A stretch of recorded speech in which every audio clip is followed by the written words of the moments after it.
Welcome back to Nasdaq Trade Talks. I'm Jill Malandrino, Global Markets Reporter at Nasdaq. We're coming to you live from Inside ETFs in Hollywood, Florida. And joining us for this segment, we have Steve Blumenthal. He's the Chairman and CEO of CMG Capital Management Group. And we're going to talk about really high level what's going on at the Inside ETF Conference. Steve, it's great to have you with me.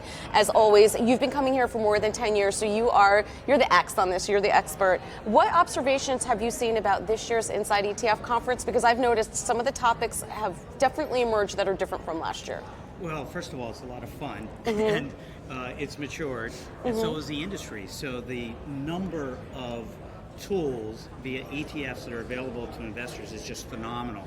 Behind us is a session that's going on right now with a number of the big personalities in the space voting for their best ETF of the year, and one of them was something called Nerd, that gets into gaming specifically and what that interests in. So to me, it's kind of neat how that brings opportunity to investors packaged through a tax-efficient vehicle like an ETF. Yeah, you have to, the people that assign the tickers really are very clever when it comes to some of these.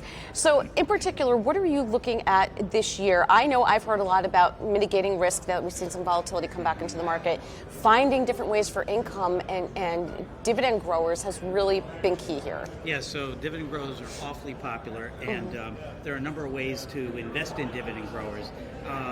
We have several models, and in those models are client portfolios, a moderate and a growth portfolio. We use high and growing dividend payers. These are companies that have proven to grow their dividends. Their management teams, their executive teams have habitually grown their dividends over year and year and year, where you can get yields almost in the 4% range with management teams that are supporting paying. And I think that that's really important today in a world that is a market that's richly priced.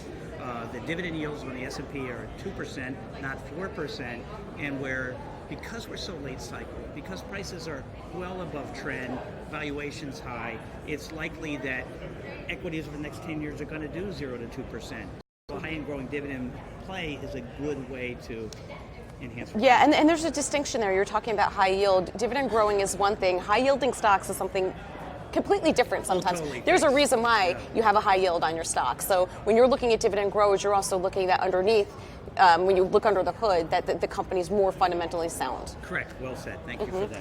All right, so bonds, you're not looking at bonds, I guess, as much as you would have in years past. You're looking at more alternative ways to derive income? You can do that, and to some degree, we've upped allocation to something like high and growing dividend payers, these higher quality stocks that have the management teams that do that. There's no way that a 1.7% 10-year treasury can do better for you than 1.7% over the next 10 years. And we're in a risk of higher inflation. Central bankers are certainly pushing for that. And if we're in a 2% inflation world, earning 1.7%, bonds can't help a portfolio. So there's a need for investors to reduce those historically traditional allocations to other types of return streams that can be. It has to be challenging now. You have to think about the environment from a demographic perspective. A lot of baby boomers are coming into retirement. They don't necessarily have the luxury of time to go through another cycle when they need to derive that income off their portfolios. So we're coaching our clients and our advisor clients that to think entirely differently about fixed income. We've come off 30 plus years of interest rates declining. That's the world that everybody's familiar with.